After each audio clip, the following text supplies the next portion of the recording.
Bem-vindos ao programa Fisiochat, é uma parceria do curso de fisioterapia da PUC de São Paulo e da TV PUC. Hoje o nosso programa com certeza vai interessar a muitas pessoas. Nós vamos falar sobre postura, o que é postura, como avaliar, e para isso nós trouxemos uma convidada especial, especialista, super especialista nessa área, a Elizabeth Ferreira, professora doutora Elizabeth Alves Ferreira, lá da USP. Bem-vinda, Elizabeth. Obrigada, Juliana. Prazer. Eu vou falar teu currículo aqui para o pessoal te conhecer. A Elizabeth é fisioterapeuta, mestre em psicologia e doutora em ciências pela USP. Ela tem especialização em cadeias musculares na Bélgica. É professora doutora responsável pela área de fisioterapia em saúde da mulher do curso de fisioterapia da USP e é chefe do ambulatório de fisioterapia em uroginecologia do HC, também lá da USP.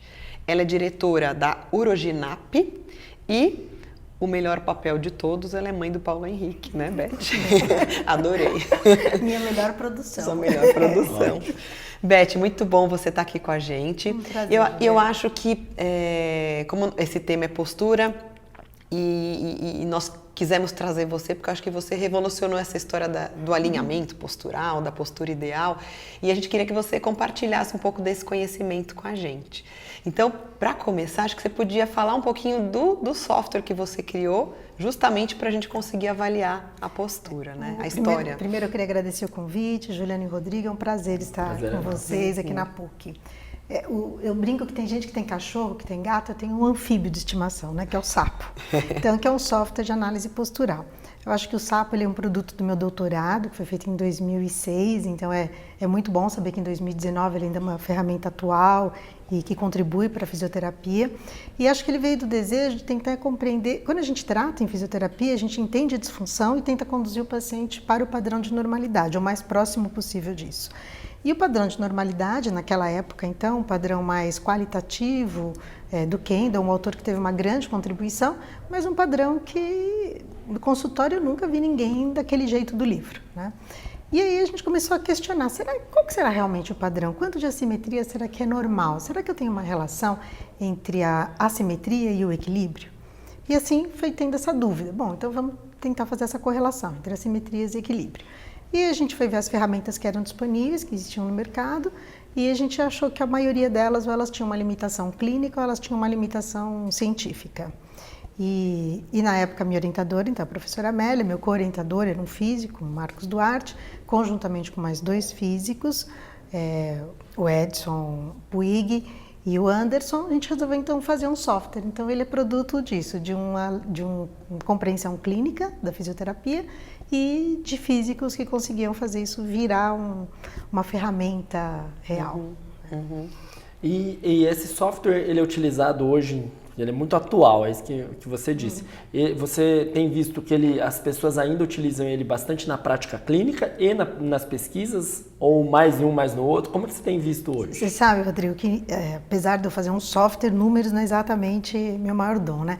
Mas ontem eu fui dar uma olhada, entrei no site de teses da USP, né? Então a gente tem mais de 33 mil teses de doutorado e a minha tese de doutorado ela tem mais de 19 mil downloads. Então, isso é bastante para um produto de uma tese, né? E o Sapo tem várias citações no Brasil, no exterior, e acho que a intenção era isso, que ele fosse algo que fosse possível de ser utilizado em São Paulo, mas em São Paulo a gente tem acesso a alguns materiais com mais facilidade, mas que ele pudesse ser usado no Brasil inteiro. Então, ele é um instrumento, uma ferramenta que eu consigo usar num consultório simples, porque ele vai usar bolinha de isopor, fita crepe, um fio de prumo, uma câmera, acabou. E pode ser usado no laboratório de pesquisa. Então, eu acho que o Sapo ele tem esse aspecto democrático, né? Ele contribui. Porque o grande objetivo da pesquisa científica é melhorar a prática clínica. Então, se essa ponte não é estabelecida, eu tenho dificuldade de entender o recurso da pesquisa. E ele é gratuito. Gratuito. Então, acho que acho que é bem legal apontar para o pessoal que a grande ideia é disponibilizar isso para a população mesmo. Né? Ele foi desenvolvido com o apoio do CNPq na época e ele é livre e gratuito. Eu acho que isso era uma intenção também da equipe e minha, que, poxa, eu acho que a fisioterapia como ciência, ela tem uma área de atuação muito, muito, muito ampla e que ela pudesse ter um linguajar mais uniforme. Então, acho que o SAPO, ele ser gratuito, isso facilitou a utilização clínica e em pesquisa, né? A gente tem artigos em Israel que foram feitos com o SAPO, ainda que o SAPO só fala português, né? E isso que eu ia te perguntar, e ele é usado mais no Brasil ou ele tem usos internacionais? Não, ele também? tem muitas citações internacionais, muitas. E mesmo sem, ele é todo feito em português? Mas ele é quase que intuitivo, né, Juliana? E também, muitas das palavras são termos Técnicas, anatômicos. E ele ainda tem as imagens, então... Sim, você sendo da área, você acaba utilizando com uma certa facilidade. Então, ele é porque assim, o que a pessoa precisa saber? Muito bem anatomia palpatória, né? Isso. Entender. E ele é fácil de lidar? E ele é fácil. E acho que ele foi construído, então, por exemplo, anatomia palpatória. A gente fez um tutorial sobre isso, que depois acabou virando um capítulo de um livro, para facilitar o usuário a fazer. Eu acho que o SAPO, ele é o produto... Então, por exemplo, a anatomia palpatória teve uma grande contribuição do professor Oswaldo na época, treinando, né, me treinando e treinando outras pessoas. Que bacana. Então, eu acho que cada funcionalidade dele, a gente também teve humildade de aprender com alguém que fosse um especialista da área. Então, e daí traduzir isso para o usuário. Então, hoje em dia, ele é muito simpático, né? Não é por ser meu anfíbio de estimação, como eu digo, mas ele é muito amigável. E o anfíbio, na verdade, foi um acaso, né? Porque é software de avaliação postural. E aí virou SAPO. E na publicação internacional, isso não funcionava, né? Claro. Então, a gente teve que... Ele virou o PAS, né? Mas daí eu conversei com ele e ele entendeu. Ele ficou chateado, o apelido, né? Ele está bem resolvido com isso. Eu acho que essa história de ser democrático é verdade mesmo. Nossa pesquisa, que a gente ia até as escolas públicas do estado de São Paulo, a gente levava um fio de prumo com bolinha de isopor, a gente conseguiu fazer, publicamos, então assim, realmente dá para ser uma coisa, imagina, talvez quando você pensou no software, você nem chegou a pensar que as pessoas iam usar desta maneira, com essa quantidade, ou você já tinha essa visão? Poxa, vou levar isso para o mundo inteiro. Já tinha? Como é que foi? Eu acho que eu adoro dar aula, eu adoro fazer pesquisa e eu adoro clinicar. Então, eu acho que estabelecer, como eu disse anteriormente, essa ponte entre a pesquisa e a clínica, para mim sempre foi muito importante. Então, acho que a gente tinha esse desejo. Então, vai usar uma estrutura para colocar em cima da estrutura óssea que reflete. Quanto custa? Não, é caro. Onde acha? Difícil. Não, vai ser simples. Então, ele nasceu simples, bolinha de isopor. Pronto, é simples. Em qualquer lugar do Brasil você vai ter isso, né? E assim, os trabalhos feitos com o SAPO são muito, por exemplo, a gente tem trabalho com pacientes mastectomizadas, com depressão, deficiente visual, incontinência urinária, escoliose. Né? Equilíbrio, enfim, então, disfunção de ATM. Então, acho que ele tem uma colaboração em vários ramos da área de saúde. Que legal. O Beth, tem outros softwares, né, de avaliação postural. Tem inúmeros. Qual que é a diferença do SAPO para um outro tipo de software? Excelente pergunta, Juliana. O SAPO, ele tem uma grande preocupação que não tem um acúmulo de erros. Então, tudo é torto, né? O teto, a parede, o chão. Então, a gente achou uma solução simples e barata, que é colocar um fio de prumo. Até eu trouxe uma imagem aqui para ajudar a compreensão. Então, por exemplo, esse fio de prumo, né? Ele é uma verdadeira vertical. Em cima dele, o software vai traçar uma verdadeira horizontal. E ele vai calibrar a fotografia. Então, isso já diminui um pouco do erro da tomada de fotos, da tomada de imagem. E a pessoa não precisa ser especialista em foto, nada disso, não, né? E hoje em dia todo mundo tem uma câmera na mão, né? E aqui a gente pode ver assim, mesmo quando você vai localizando os pontos ósseos, a gente vai sempre dando uma dica para o usuário, onde que esse ponto está. Então, eu acho que ele tem essa característica, ele também tem algumas outras funcionalidades para trabalhar a foto. Então, acho que ele tem um certo rigor científico que é muito importante. Porque você falou do erro padrão, porque você imagina se eu tenho um desvio de alguns graus e o erro padrão for enorme, aí vai dar tudo errado essa avaliação. Tem um software que uma vez eu vi, ele fazia uma coisa que era bastante criativa até. Ele avaliava a mobilidade da cervical, mas sem nenhuma referência. Então, tem um eixo aqui e tem outro aqui. Então, cadê? Então, eu acho assim que tem alguns que eles têm algumas limitações técnicas, algumas limitações de característica mesmo de software. Outros têm alguns problemas conceituais. Então, não que eu esteja dizendo que são todos ruins e o nosso é bom, não é isso. Mas o caminho da evolução é esse, a gente aprende com vários e tenta sempre oferecer um produto mais avançado, né? Então, eu acho que ele tem essas características que a gente falou, de baixo custo, de fácil utilização. E agora o relatório que ele oferece, ele é um relatório que tem algumas coisas em em informações quantitativas, em graus. A gente fez um estudo antes, comparando graus e centímetros, e viu que realmente em graus é muito mais fidedigno, porque a tomada de foto é só num plano. Então, quando eu começo a falar em centímetros, eu não consigo considerar as rotações do tronco. Então, é mais delicado. Então, por isso que a gente usa só graus. E tem algumas medidas que ele vê um índice de simetria. Então, por exemplo, escápula, as duas estão parecidas, né? Então, ele tem algumas coisas que são índices e que alguns usuários têm mais dificuldade de entender isso. Ele faz uma interpretação, às vezes, não tão correta do relatório. Mas o grau é legal para o fisioterapeuta, porque o fisioterapeuta está acostumado com o goniômetro, né? Então, é uma ferramenta de fácil... já é conhecida do fisioterapeuta o grau, né? Ele já está acostumado com essa linguagem. Né? Sim. Mas você estava falando até da dificuldade, às vezes, de interpretar. Lendo os artigos por aí que as pessoas utilizaram essa ferramenta, você já detectou usos não muito adequados, assim, com alguma... Sim, eu acho que alguns usos, eu não acredito que tenha uma intenção inadequada de quem fez o trabalho, de maneira alguma, né? Mas o processo de aprendizado é contínuo, então a gente sempre tem coisas a melhorar. Então, algumas interpretações que poderiam ser feitas com mais precisão, na minha opinião, né? Então, porque o resultado, você que tem que interpretar. Claro, então, eu lembro uma vez, há uns tempos atrás, que eu via pessoas vendendo a interpretação do relatório do sapo. E estava errado, inclusive. Eu escrevi para a pessoa me respondeu, mas tem quem compre, né? Eu falei, bom...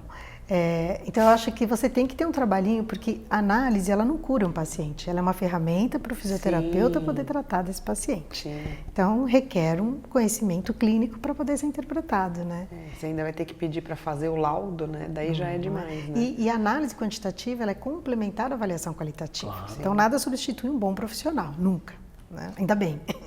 Ô, Beth, e você fez esse software em 2006. Nós estamos falando aí de 13 anos... mais ou menos, 13, 14 anos.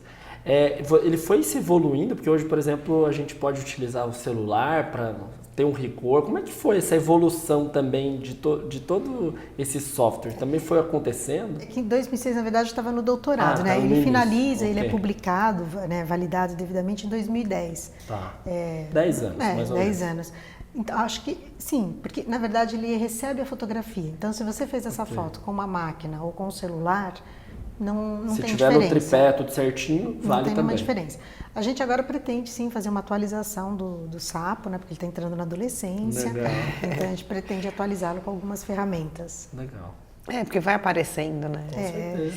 E vocês dão algum tipo de formação para quem quer usar corretamente, avaliar esses dados corretamente? Tem alguma coisa? Acho que tem vários cursos que acontecem por aí, Juliana, e eu, particularmente, acabava nunca dando curso por uma questão de tempo, porque eu tinha que ser mãe do Paulo Henrique também.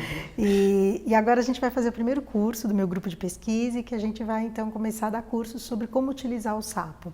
Porque bacana. A gente também entende que é importante que a utilização dele seja da maneira correta. Sim. E o relatório, como eu falei, que eu acho que, ou a identificação de pontos, a gente acha que tem pontos que talvez a gente possa colaborar em cursos, orientando o usuário. Né? E quando pode fazer propaganda desse? Pode, lógico. Então, o primeiro vai ser no segundo semestre desse ano e as informações estão no Instagram do Laboratório de Pesquisa. Já passa o Instagram também, para colocar aí embaixo. Que é labfisme.usp. Tá. @labfisme, Laboratório de Fisioterapia na Saúde da Mulher. Saúde da Mulher, da USP. E Beth, eu queria entender um pouquinho mais, então, para a gente pensar, né? Então, a ideia inicial é que todo mundo tem uma pequena alteração e tudo mais, né? Alguma alteração postural, porque a gente tinha dito, né? Sempre a gente aprendeu que tinha o ideal, que era uma postura perfeita. E começaram a surgir pesquisas para ter um padrão de normalidade. Vocês conseguiram entender o quanto que seria um aceitável vocês têm esse dado quantitativo? A gente publicou, Rodrigo, em 2011 um artigo e que a gente fez uma avaliação de um número significativo de pessoas saudáveis, sem queixas importantes de dor ou de disfunção musculoesquelética no último ano. E a gente avaliou essas pessoas e concluiu qual era o tamanho da simetria que era predominante numa população saudável. uma população sem queixas, né? E isso foi bem interessante porque você vai ver assim, bom, acho que a minha segunda pergunta seria, né? Se eu tenho uma simetria entre os dois ombros, tá bom, quanto que é normal? A partir de quanto que eu consigo relacionar isso com uma lesão do manguito, por exemplo, ou outras disfunções, né? Então, eu acho que esse é um caminho de pesquisa muito interessante para a gente entender agora. Eu, particularmente, acredito que haja uma faixa de normalidade. Claro. E que, a partir disso, você gera uma sobrecarga estrutura anatômica e que ela começa a se tornar mais sintomática. Ótimo. Ou seja, o simétrico que a gente aprendeu até para o nosso nome do programa, existe a postura ideal? Não, né? não existe. Ou talvez o ideal seja você conseguir administrar a carga de um jeito satisfatório, de um jeito que você não tenha lesões importantes, porque o tempo e a carga é o que vai gerar lesão. Sim. Eu acho que a boa postura é aquela que você administra esses dois pontos. Mas é muito importante isso, porque o paciente, quando ele procura um fisioterapeuta, e às vezes alguns colegas não conseguem visualizar a fragilidade do momento de vida do paciente. E aí você faz uma análise postural, você vê vários pacientes, então você vê que a pessoa simétrica é rotineiro, e aí você compartilha com ele o que você está vendo. Olha seu ombro, olha isso, olha aquilo. E o paciente sai dali certo de que ele é a única pessoa, né, torta inclinada, simétrica do mundo. Até porque ele só viu a avaliação postural dele, ele não viu dos outros. Exatamente, Então, e não que o fisioterapeuta também tenha feito isso por mal, mas é que o repertório dele é mais amplo, então ele entende que aquilo seja rotineiro, né? Então, eu acho que é muito importante a minha população entender que pequenas assimetrias são esperadas, mas devem ser interpretadas dentro da análise postural. Sim. Então, se eu tenho uma assimetria, mas eu tenho também uma queixa clínica referente àquela região, cabe a mim interpretar o que está acontecendo e a correlação com os outros segmentos corporais, né? Porque acho que vai ser ruim a partir do momento que isso está causando uma sobrecarga. Sim. Né? Que não está sendo usado biomecanicamente correto. Né? E a estrutura que não mexe muito, né? A mobilidade é sempre uma bênção para o corpo, né? Sim, sim. Então... E me fala vou ter que puxar a sardinha para o nosso lado. Não tem jeito. É bom que você Ele vai sair já autorizou. Tem muitas pesquisas que utilizaram o sapo para avaliação da pelve em relação às questões de incontinência urinária, dor pélvica? Tem. Eu acho que em saúde da mulher ele acaba tendo... a gente tem estudos, por exemplo, em postura de grávida, então quanto que a postura da grávida se altera, é óbvio, né? Mas em que momento que essas alterações acontecem mais? Qual é a correlação disso com dores? Então a gente já fez estudos nessa linha, estudos com pacientes mastectomizadas, então como que a ausência da mama comprometeu ou não a postura, de que maneira, comparando diferentes tipos de cirurgia de reconstrução do nosso laboratório. A gente tem outros estudos em andamento, mas tem estudos de outros colegas também avaliando a relação da postura com a incontinência urinária, e com a funcionalidade do assoalho pélvico, e que são muito interessantes, né? Porque o assoalho pélvico, eu sempre brinco, né? Ele não é uma entidade espírita, ele não vive independente do resto da mecânica corporal. Né? Ele está na pelve, né? Onde tem o centro de massa. É importantíssimo, né? E eu acho que tratar o assoalho pélvico sem fazer essas relações não trata. Né? Na minha opinião, um retrocesso, porque como se você pegasse um grupo muscular de extrema relevância, mas assumisse que ele não trabalha em conjunto com o restante do corpo. Seria impossível, né? Então, eu acredito... Ainda mais onde ele está, né? Eu acredito piamente que o melhor tratamento para incontinência urinária seja uma boa avaliação do assoalho pélvico dentro do contexto postural. Sim. Beth, se a gente for analisar um pouquinho, eu vejo na minha época eu não sou tanto tempo formado, mas nesses 13 anos de formado, eu saí da graduação com essa ideia de que tudo tinha uma relação com a postura e todas as dores da vida tinham relações com as alterações posturais, que era o que a gente aprendia na graduação. E hoje eu vejo que também tem um over de um outro lado, assim, que também tem pessoas que não associam nenhuma relação com postura e acham que tudo, na verdade, é biopsicossocial, que é o que está mais em alta agora nas dores musculoesqueléticas em geral. E aí, o que eu queria ouvir de você, assim, que trabalha dos dois lados, tanto na ciência quanto na parte postural, também acho que teve essa escola toda. Como é que você acha que está a fisioterapia nesse caminho? Dizem que até água demais faz mal, né? Porque afoga. Eu acho que sem excessos, né, para nenhum lado. Eu acho que teve uma época que tudo era postura, né? Então você arrumava postura e resolvia tudo magicamente. E em outro momento em que a postura não precisa de postura, basta você entender aquela região e trabalhar na função, né? Eu acho que o corpo ele tem uma organização. A grande função do corpo é ele se manter contra a ação da gravidade. Então, nessa organização, ele tem que administrar a carga. Isso não tem como ele fazer isso sem um alinhamento dos segmentos corporais num determinado momento, que é a melhor definição de postura, de Gangné, pelo menos é a que eu mais gosto. Então, eu não acho que não tem nenhum tratamento de fisioterapia que possa acontecer sem ter tido uma avaliação postural. Eu acho que esse é o início, assim, tem que ter uma avaliação postural, na minha opinião, quantitativa e qualitativa, tem que ter uma avaliação de mobilidade de segmentos, entender qual é a mobilidade articular de todos os segmentos corpóreos, entender a queixa do paciente, fisiopatologia da disfunção, ter um diagnóstico fisioterapêutico, um plano de tratamento. Então, eu acho que esse lugar da análise postural em todos os tratamentos fisioterapêuticos não tem como ser retirado. E eu acho que é uma perda muito grande de informação se você não avalia isso. Mas tem que estar inserido, tem que terminar uma análise postural e falar assim, eu tenho uma hipótese, né? Agora eu vou lá na mobilidade de segmentos, ver se eu confirmo ou se eu nego a minha hipótese. Então, acho que a gente tem trabalhado muito isso na universidade também, que é difícil para o aluno conseguir fazer esse encadeamento de ideias, de ações. Né? Em todas as áreas, né? Em todas, né? Em todas. E acaba sendo uma avaliação, acaba sendo muito parecida. Depois, lógico, que ele veio com uma queixa pulmonar, mas você vai olhar a mobilidade, você vai olhar o posicionamento para ver se de repente isso não pode estar influenciando. Então, independente da área. Que é o dilema, né? Nós somos generalistas ou especialistas? Sim. E é Bom, o paciente só quer ficar bom. Essa é a chave, né? Então, assim, se você for um profissional com uma boa formação e resolver o problema dele, eu acho que você pode ser um generalista de uma determinada especialidade, né? E eu acho que isso que você está falando é importantíssimo. Eu falo sempre para os alunos, a avaliação tem que fazer, e tem que fazer a avaliação postural de todos. Né? Você vai escolher uma área que você tem mais aderência, vai estudar com mais dedicação, vai ter uma compreensão melhor.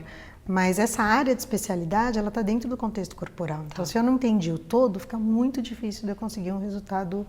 Porque às vezes um problema que é da sua área, conforme você vai avaliando, vai conhecendo, você vai ver que tem um outro da outra área que se você não arrumar lá, você não arruma aqui, não é? Isso é bom para os alunos que estão na graduação, que estão assistindo, que você pode gostar de mais de uma coisa. Pode, né? Não é proibido. Porque as áreas são afins. Elas não precisam brigar entre si. Não. Você vai encontrar não precisa odiar nenhuma, né? Isso, você vai encontrar essa troca e essa junção em várias patologias aí. Então, é muito bom gostar de mais de uma coisa. Né? Saúde da mulher eu sempre brinco, né? Porque mesmo em neuro-respiratório atende-se mulher, não atende-se. Então, pronto. É verdade, é verdade. Você vai ter sempre uma mulher lá para atender. Beth, a gente sabe, os fisioterapeutas principalmente sabem, né, da importância da avaliação postural, mas se você tivesse que falar para alguma pessoa que não é da área da fisioterapia, que está assistindo o nosso programa, por que seria importante ela fazer uma análise, uma avaliação postural? Você acha que é importante todo mundo fazer ou só quando ela tem uma queixa? Quando você acha que uma pessoa, de repente ela está assistindo e fala, vou marcar uma avaliação postural. É assim ou tem você acha que tem algum motivo específico para ela ir procurar? É muito boa a sua pergunta, Gina, porque as pessoas falam assim, bom, eu vou procurar um profissional que possa interpretar a minha postura. E as profissões são específicas, cada um tem sua identidade profissional e estuda uma determinada área, né?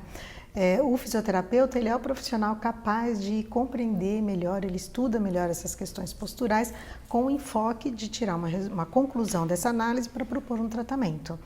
Então, eu acho que, primeira coisa, assim, a análise postural tem que ser feita com o fisioterapeuta. Isso não quer dizer que outras áreas, outras profissões não façam como um complemento à área de atuação deles, mas não como o cerne de estudo. Então, acho que isso tem que ser feito com o fisioterapeuta.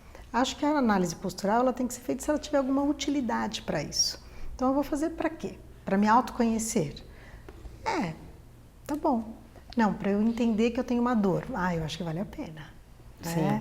Eu tenho uma disfunção, eu acho que ela tem que estar dentro de um contexto que tem um resultado para o paciente, né? Porque senão a gente começa a rotular, dá muito diagnóstico, dá muita informação, e que vira mais um fator de estresse e não um fator de autocuidado. Sim. E hoje a gente sabe que, se a gente pegar os asiáticos, tem um padrão postural, né? Os africanos, talvez um pouco mais também. No Brasil, hoje a gente consegue definir, por conta dessa miscigenação de raças, a gente tem um padrão do brasileiro? A gente conseguiu pensar nisso? Alguém está pensando nisso? Quando o SAPO nasceu, né, a intenção, porque ele é um projeto multicêntrico, a intenção é que a gente tivesse pesquisadores em vários centros do Brasil e conseguisse concluir isso. por um excesso de demanda não foi possível ser realizado, mas é algo que a gente poderia pensar em fazer. Tem que fazer, hein? No início, Mas esse era quantos países você disse? que já citaram. Eu não saberia te pontuar exatamente o número, mas são vários. Vários. Não é? E acho que esse era um desejo até na época do professor Marcos Duarte, que foi meu co-orientador, e a gente acabou indo por outros caminhos, mas eu acho que ele é um estudo super pertinente, muito adequado, né? Entender melhor essa postura do brasileiro. E às vezes até por região, né? Porque daí vai depender de uma série de coisas. Olha, uma parceria né? USP-PUC. Isso, grupo de pesquisa. Pronto, já. Tem algum que relaciona, a gente está no finzinho do programa, mas até falando dessas coisas dos fatores biopsicossociais, é que eu gosto de comportamento. E tem umas linhas que relacionam postura com determinadas personalidades, né? Você já viu algum trabalho que usou o sapo e fez essa relação? Já vi com depressão, acho que já vi com depressão, por certo. Eu acho que essa é uma área relativamente nova na fisioterapia também. Nova não, antiga, mas agora institucionalizada, né? Instituída como saúde mental. E eu acho que tem muita coisa interessante. Eu acho que a rotulação simples, olhou para baixo deprimido, essa não, né? Mas no tempo que eu estudei na Bélgica, a Madame Goudelive falava muito disso, né? O seu desejo de fazer um movimento, ele tem uma demanda emocional. Então você solicita os seus músculos de acordo também com a sua emoção. E o mestrado em psicologia eu fiz por isso, porque eu concluí que os pacientes não sabiam os músculos tal qual eu, né? Eles tinham alguma coisa além da biomecânica, da cinesiologia. E que é o desejo do movimento, que ele pode estar aumentado, diminuído, pode ter outras coisas envolvidas. Então eu acho que sim, que tem um caminho de associar questões emocionais com a postura, mas ele tem que ser feito de maneira muito séria para não ser superficial e feito de uma maneira em que a gente rotule as pessoas e acabe gerando mais problema do que solução. Sim. Muito bom, estamos terminando. Adoramos. Eu também. Foi muito rico esse tempo. Já fica o convite para você voltar para falar só de saúde da mulher, que tem mais um capítulo só para falar disso. E para mim é uma grande oportunidade estar com vocês dois, que são profissionais que eu respeito muito. Muito obrigada. Então, continue nos acompanhando nas nossas redes sociais, no Facebook, no Instagram, e até a próxima.